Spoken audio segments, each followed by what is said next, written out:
So the question to reflect on today is, what are you going to do today that you will not regret tomorrow? Because you probably have a plethora of activities that you do that you enjoy and that you do not regret in the least. But there are some individuals in this life, won't name names, who get caught in a rut. They don't exercise, they don't drink water, they don't eat their veggies, they don't read books that stimulate the mind, they don't even go outside, and they feel miserable from time to time, or a lot of the time, but they don't necessarily regret the activities because it's become the status quo.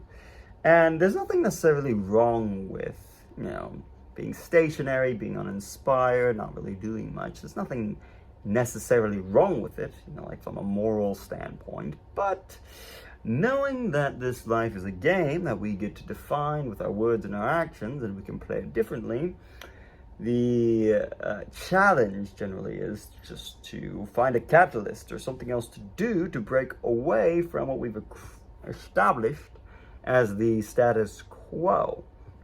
So that's why we ask the question, what are you going to do today that you will not regret tomorrow? Would you regret stretching?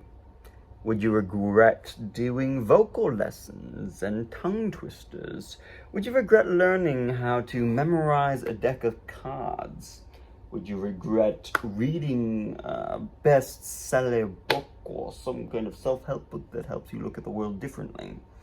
Would you regret cleaning up your house?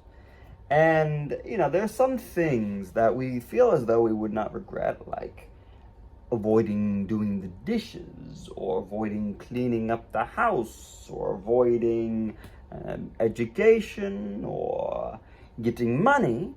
But as time goes on,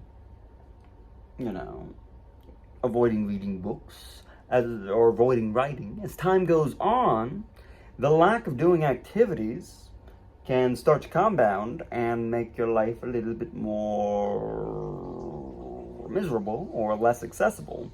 So if you avoid doing the dishes for a long period of time, they start stacking up and it becomes harder to wash them, especially if you decide not to rinse them. If you avoid getting an education, the neuroactivity in our brain and the neuroplasticity and I don't even remember what they're called, myelin, it starts to fizzle, and it's not quite as easy to memorize information or absorb new things.